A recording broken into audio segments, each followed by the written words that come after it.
Peace and blessings, everyone, and welcome to another episode of In Studio with Asa Khalid podcast. Look, I'm sorry, I got a Gladys Knight song in my head. Don't stay away too long, hey, pretty baby. I'm sorry, y'all.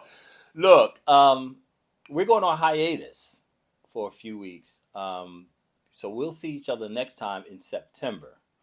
Okay, because we need a much needed break on this end and a much needed break on my collaborator on his end because Ant needs a break too.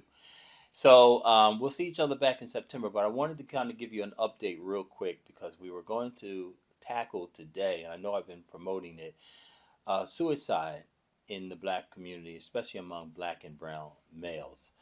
And I wanted to bring in an expert, someone with a PhD, someone who really has knowledge of this as well, and possibly a guest. But our guest, unfortunately, had an emergency, and we wasn't able to do it today. And we want to bring good quality content to you, so we want to make sure we bring everyone on board at the same time and not rush anything, especially dealing with a subject this sensitive and so important in our communities. Black males definitely are high in rate of suicide, black and brown males, and we have so much that we have to deal with. And we need an outlet. And so I want people to know that, we're going to, in collaboration with other creators, in studio with Asa Khalid podcast is definitely working, as I say, with other collaborators and other creators to do have a coalition of support for black and brown males because we go through so much. So we'll bring that to you. In meantime, if you're having issues, I want to make sure I have it correct. There is a number you can call, okay? And bear with me. Just want to make sure I have it. 988. Once it was like the 1-800 long number. They shortened it. All you have to do is use your phone, 988, and they have categories to speak with people who are part of the LGBTQ community, age groups. They have counselors on site. So if you call that, if you're in crisis, okay, please don't suffer in silence, all right? We want you around a long time, okay? Now, putting that aside, let's get back to the good vibe for a minute. This fucking DNC. I was invited to come. I'm gonna tell y'all, I was invited to come with two other activists and another person who I can't name. Said, Asa, if you want to go, we can get you in. I said, but I didn't want to go all the way to Chicago and get thrown the fuck out of the DNC. And I would have went up to how I do my interviews. But it really wasn't. I wasn't feeling the vibe. It was kind of like, let me stay home and watch it, which I'm glad I did because watching it with my popcorn, and my babe and another friend, it was great. But last night, first of all, as a whole, DNC was on fucking fire. You understand me? They were on fire. And the white folks knew in the DNC, the head of them, they knew what they were doing when they got those young influencers and they mixed that up with the black and brown creators because no one throws a party like black and brown folks. You understand? And when they brought out Lil Jon and all these other celebrities and all these other hip hop heads and incorporated it, the shit was on fire. That's all I can say. DNC, you did your shit. 4 stars, 2 thumbs up. Republican shit was like going to a wake.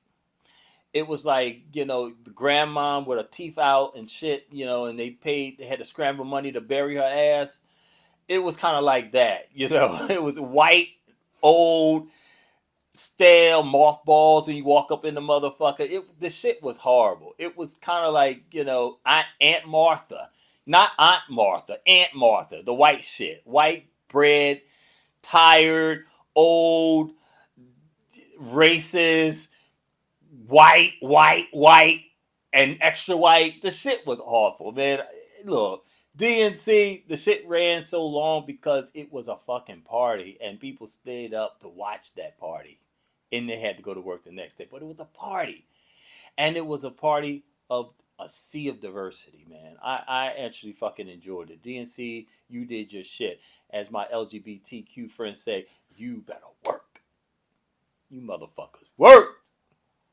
Okay? So let's get to it. A lot of speeches, though. A lot of speeches. We heard from, obviously, we heard from the president, who actually spoke without the weight and shit on him.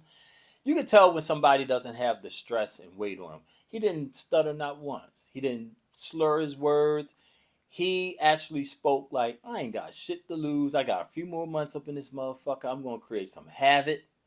I'm going to get shit done, or at least try to get something. I'm going to put some foot in somebody's asses up in this motherfucker. He had nothing to lose but to work for the people like he said he wanted to. And the man did a good speech. Even though they, how he had to leave, we all know. But he left out like a trooper. You know what I'm saying? He did with dignity. And he did it on his own terms in terms of what he wanted to say. And it resonated with people. People were like, why couldn't he speak like that before? We wouldn't have been on. No, everything happens for a reason. The man needs to chill with his grandchildren now. He's made his sacrifice. He did his thing. So Joe did his thing. Tim Watts, the vice president to be, he did his thing. I was very impressed. He's the person that you can really sit down and have a beer with, honestly, or a cocktail, or if you're not drinking, just a cup of coffee. The man did his thing. He reintroduced himself. A lot of people in his state knew who he was, what he was about, but we needed to have a kind of a reintroduction to him, and he did his thing. And Coulter, let's say, wait a minute, saying, oh, Waltz. Okay, what did I pronounce it? I said Watts. Oh, I'm sorry. Well, that's what you're here to help. What the fuck? Ant's my producer, my collaborator. But yeah, you ain't gotta. Yeah, fuck it. It's Waltz, Tim Waltz. We just got introduced to the man. What the fuck? Thank you. Appreciate it. Thank you. And see, that's why I say I need a vacation. I'm tired. I don't know all these white people names like that. Why can't you have a fucking name like Johnson? Okay, anyway. Tim Watts. Thank you, Ant. Moving on. Ant Coulter, eat a dick. Eat a dick, Ant Coulter, because, and I've tweeted about this shit too. Eat a fucking dick. You pale face. Eat a dick.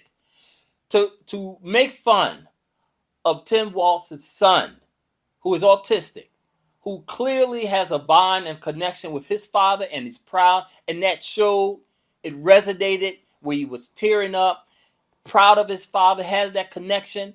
You understand? And you made fun of it. Oh, he's soft. Oh, he's this. Oh, that. Making fun of it. And then people had to tell you that this young man has special needs. And then because you got so much pressure on it for being such a dick and a blind fucking bleached wig, like a fucking Q-tip with a bleached ass wig, you horrible. I could read you for days. But I'm not going to do that. I almost called you something, but I calmed myself. Use a horrible ass. Eat a dick. I know you like black dicks. Eat those too. Eat a sick black dick. You disgusting, pale face, horrible, bone collector looking ass, skinny body built, Q-tip. You look a mess. Anybody that fucks you has to be deaf and blind. Or just plain stupid. So you eat a dick and fuck you. Ichbiaga. Now, that's what I have to say about her. And her bullying of a special needs young person who's proud of their father. Because your father came in a room anyway. Let me all right. Let me reset. And Coulter, eat a dick. So Beyonce didn't come. TMZ, you're done. You put the shit out, got everybody all hyped up, everybody all the kids was waiting. I said she wasn't coming. I said there's no way Beyonce's gonna come. It would be two. It would blow the roof off. I knew she wasn't coming, but it was good to have the little rumors or whatever. Pink did a thing. I love Pink. I used to I remember Pink used to come down here to Philadelphia. She was from the burbs, and she used to dance at Fever on 13th and Chestnut in the neighborhood. That's when I first met her. We were the crew, and she had this pink streak in her hair. And we're like, who is this white girl dancing black? We thought she was Puerto Rican. But that's how when she used to come to Philly, that's her little Philly roots. But we'll go into that later on next time. But Pink did her thing, still rocking. Voice is strong, still in charge. It was a party. It was a good party. It was a feel-good party. We needed some joy. No shade. Al Sharpton did his thing too. I don't give a fuck what people say about Sharpton. I like Al Sharpton. He did his shit.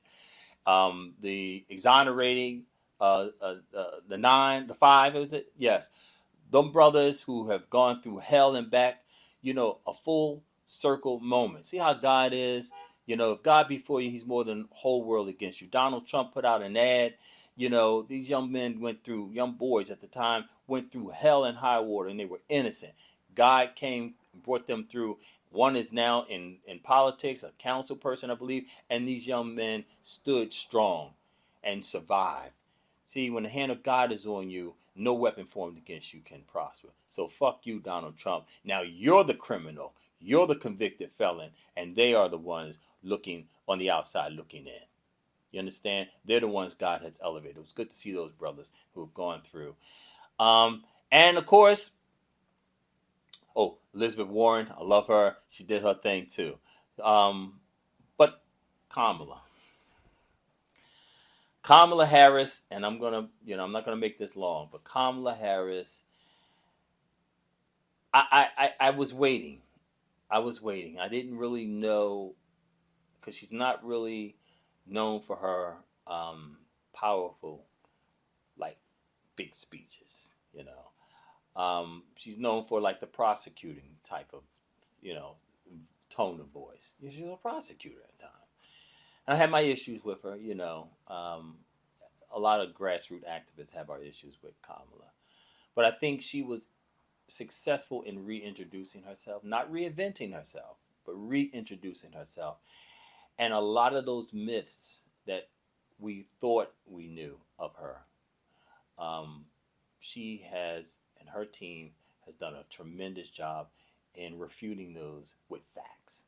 D.L. Hughley had his coming to Jesus moment where he, as a black man, said, look, this is what I thought, but when I did my research, this is what I found. And a lot of the shit wasn't true. In fact, none of it was true. So it was her night. She was Diana Ross, and the Supremes were all in the audience. This was her Motown 25 moment. And did she rise to the occasion? Yes. She rose to the occasion. Look, I'm with you when you're right. She rose to the occasion. I think she spoke on a lot of the shit that the influencers, the young activists, grassroots activists who were concerned, wanted her to speak on. She touched on all of it. She touched on the crime. She touched on her issues of why she wanted to be a prosecutor. Some of you motherfuckers, most of you motherfuckers, all you motherfuckers who are causing havoc and crime in our community, who the fuck is going to prosecute them? You? You going to put your Batman cape on and come the fuck out there and go in the crack house and get them? You going to go in there and get the ones on the street? You going to go in the ones who are killing? Somebody has to prosecute them. You want justice for your family when their family members when they're murdered. Well, it has a prosecutor. She did that shit. Now we could debate this. We could debate on her cases, but that's what she did. And the victims that she helped, that she advocated for, came out and said, "This is what she did to help us. This is what she did when no one else in the office spoke to us. She was the ones who returned our phone calls personally." So we were happy to hear those stories about her. It's one thing is very hard and hurtful is when you do things for people, and not to have praise, but when no one can stand up and say, "Hey, wait a minute. This person helped me. This person is not what you guys are trying to portray them to be." I know what it is to feel like to feel when people come up and say, hey, this is not who this person is, you know. And so they came for her. She also spoke on the Gaza massacre and genocide, and that's what it is. She spoke on how none of us are supporting fucking terrorists. Black people know what terrorism feels like and what it looks like. We're black in America. Racist white folks have been killing and terrorizing us through the KKK, through Nazi, through the skinheads, but mostly through the KKK in the history of terrorism, burning our churches down, murdering our leaders, murdering our citizens, murdering us. So we know what the face of terror looks like, and we know what terrorism feels like generationally. Okay, and she spoke on that.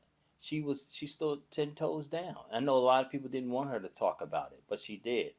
Yes, terrorism, terrorists who come in and kill innocent Israeli people in their sleeps and kidnap and rape. It's fucking wrong. I don't give a fuck who it is. Yes, it's wrong. And it's equally wrong when a whole race of people are being wiped out and murdered and raped and killed and bombed in Gaza. She spoke on it. She spoke on that shit. And she said it's wrong. We are advocating for a ceasefire. That's what the activists are calling for. Stop the fucking killing. And she spoke on that. And she got a thunderous round of applause and a standing ovation. And that's what we need in the leadership. I'm not here to promote. I'm not big on politicians. You guys know that. But for anyone in a political office or anyone with a bully pulpit that can stand up and say 10 toes down, right is right, wrong is wrong, I'm with you when you're right. She rose to the fucking occasion. And am I excited that there could be possibly a black woman to run the United States of America? I have to say yes. I am kind of excited about shit. Why? Asa, you're excited? Yeah! We had all the other fucking old white crinkled ass men run it. Why not give a black woman who generationally had ran households and have been head of households? Our first leaders were our mothers, our aunties, our grandmothers. Big Mama ran and shit. So, okay, give it to a black woman and see what she can do with it. All these other motherfuckers, old ass white men, have fucked it up. Give it to a black woman. Give it to a woman. And see what that woman can do. I think she's up for it. Shit. It's going to take a black woman to clean up this shit any fucking way. So she rose to the occasion. Kamala Harris, you did your shit. Am I going to support her? Yes. Am I going to vote for her? Absolutely. Will I criticize her as I do any other politician? You damn well better believe it. Okay? But wrapping it up, DNC, thumbs up, 2 thumbs up, 5 stars. Best DNC convention I've seen in a very long time. You did your shit. Republicans, your convention sucked ass and was ass. So, what you're going to do is you're going to get your asses up, and we are going to vote for the first black woman of color, for the position of President of the United States of America. Because the other choice is just not acceptable at all. Now, you can listen to the bullshit and let the motherfucker get in, but you haven't felt hard times. You let that motherfucking racist get in, and he's going to show you. But we ain't going to give him that opportunity, because we're going to come the fuck out, and we're going to put a black woman in, just like we put white men in all the time. We're going to put this black woman in and see what the fuck she can do, and we're rooting for her. All right, so I will see you guys back September the 13th. We're going to take a much needed break. Thank you, Aunt, for everything you do. My brother in the struggle. Someone who I'm very pleased to call a friend. thank you for giving me a platform. Thank you for embracing me and tolerating me and pushing me and motivating me and really elevating this show. I truly appreciate you, my brother. And I love you. Okay. So, and I love you all too. Thank you for your support. I've gotten your emails. Thank you so much. Thank you even for the P.O. Box letters for those who took time to write letters and your inspiration on social media. So, that being said, enjoy the rest of your summer. I'll see you in September and I'll see you in the streets. Basic Khalif, peace and blessings.